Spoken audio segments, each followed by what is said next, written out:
This guy, if anybody's ever risen to the occasion, this guy has. I can't tell you how thankful I am for Dr. Kevin Kavanagh. He is a retired physician who started a nationwide organization called Health Watch USA and has agreed to be our go-to guy for all of this as long as it lasts, and we're very thankful for Dr. Kevin Kavanagh. Good morning, sir. Good morning, sir. You have been very encouraging, and we don't want anything sugar-coated. We don't want to be super negative, and the thing I like about Kevin is I think you're pretty straightforward. Are we doing better? Are we doing worse? Where's your head this morning, Doctor? Well, I think we're doing worse. The United States, unlike any other country, is developing multiple hotspots. Detroit has just blossomed. We've got New York City. You've got New Orleans. New Orleans was really, their fate was sealed when they had Mardi Gras. And that shows you the opposite of social distancing and what can happen. Now, I hope that 4 months from now, people will say, oh, nothing happened in Kentucky, that Dr. Kavanagh was a fool. And that will be great, because that will mean everybody's following what the governor has said. Yeah. Because that's what we want to do. You know, my predictions are if we lay down and do nothing, and that shouldn't happen. We need to prepare for the worst. You need to have several weeks of food. I think we've gone over that with the show before in case there's a stay-in-place order or they have any sort of troubles. I would say 1 to 2 weeks should be fine. Food delivery should be pretty secure. Working out in the farm, that's the safest thing you can do. You're set aside from people. You're out in the sun.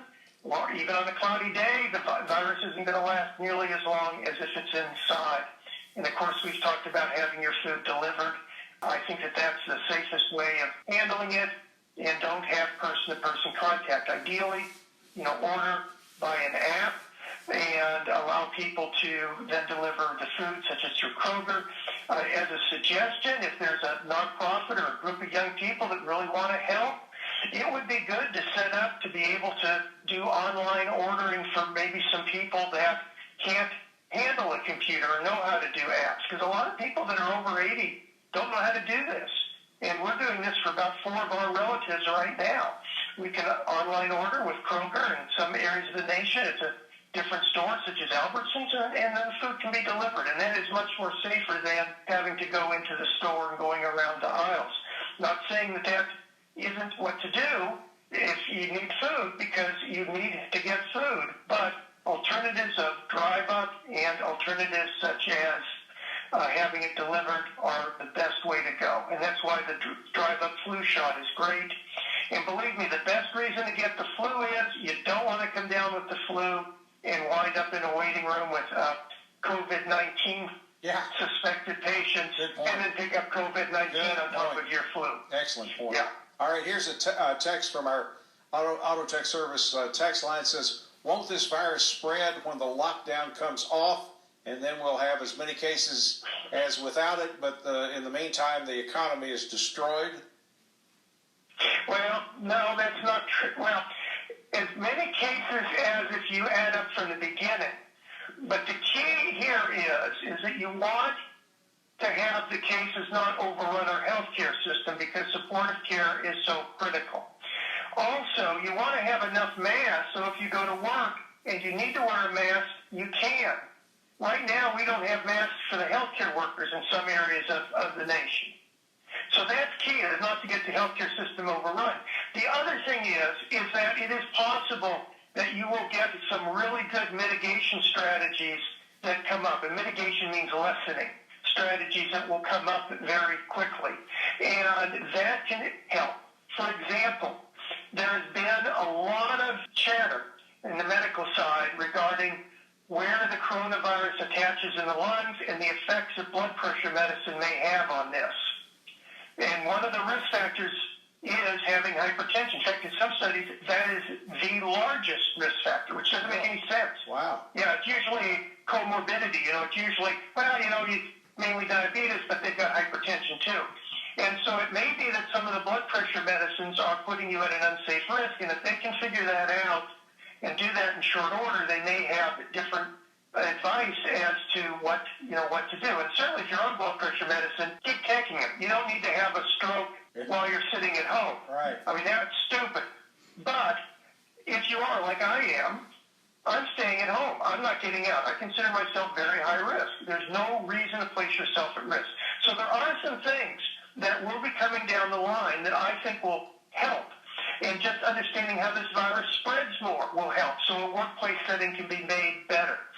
So no, this idea of, let's all get back to work all at once is, well, it's going to put us like Northern Italy, but across the entire nation. If we follow what Governor Beshear says, we will be safe. If you stay at home and have your groceries delivered, and what I'm doing is non-perishables, put them in the garage, wait for 3 days.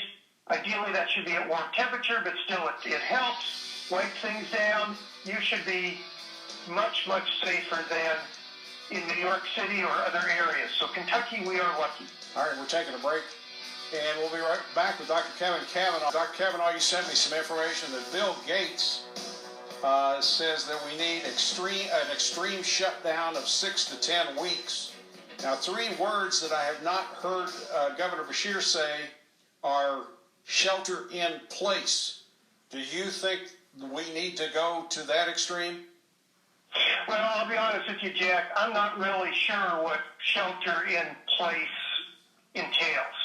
That tends to be different. But I do think that at some point, everybody will want to stay in their house. And I've said this before. If everybody would just stay in their house, in the whole world, if everybody would stay in their house for 2 weeks, and, or if you're sick, you may have to stay in there longer, but that would pretty much burn out this epidemic. But we're not doing that. I mean, we had a coronavirus party in Lexington. And, crazy. It's crazy. I mean, national news. I mean, it's crazy stuff. I still talk to people that are not taking this seriously. And they need to realize that we have a choice of going down 2 paths. We can either take it seriously, tighten our belts, shelter in place, if you want to say that, or just stay safe at home, and we will come out of this and you'll be cursing at Dr. Kavanagh. Or we can go on ahead and have our coronavirus parties and spread this like wildfire, and we'll go through an ordeal like the city has never gone through before. Yeah. So we need to take this seriously. And if you do that, things should go quite well. And I really want to tell you that if is a big part of that statement, because we need to take this extremely seriously. This can be very dangerous until we know more about the virus. I mean, if a vaccine pops up instantly, or we unlock this magical key of how come this is more deadly in certain people, then we can relax these restrictions. But until we know more, buying time is really a good tactic. And we've got to let our healthcare system get geared up and supplied up, because they've gone through decades of getting leaner and leaner and leaner. I mean, you talk to Jessamine County. I bet they really wish to have their hospital down there now. Yeah. But no, we couldn't do that because of the certificate of need. We can't have excess hospital beds because that would drive up costs. Well, no one cares about firefighters if we have extra firefighters sitting around waiting for a fire. And no one cares about the Army if we have people in the Army bases sitting around waiting for when they are needed.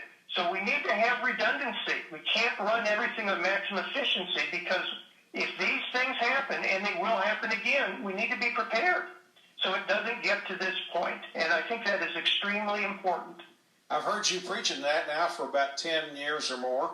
It's nothing new. It's nothing new. Hey, let me ask you this. Hospitals facing a shortage of equipment to treat the growing number of coronavirus victims in New York, and Cuomo has given hospitals approval to put 2 patients on each ventilator. Some people have criticized that, saying it's not safe. Do you have an opinion? It's not safe, but I don't know what else they're going to do, and that's the problem.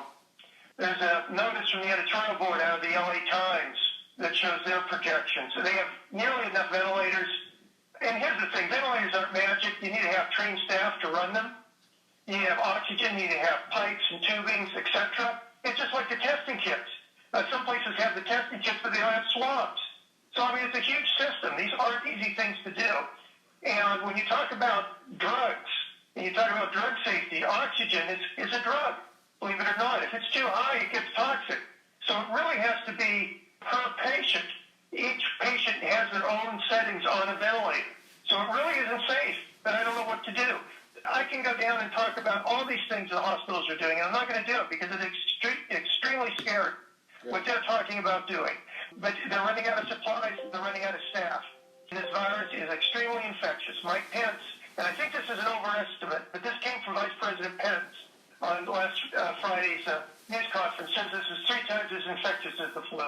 Wow. And so that's what we're up against. Pence just said that, and then the news media went off concentrating on, Trump instead of the data that was given out there. So they got to keep their eye on the ball. All right, 3 times as infectious as the flu, stay at home. All right. We got to go. We will talk with you on Monday morning. Have a good week, safe weekend, and we will speak to you then. Thank you so much. Thank you, sir.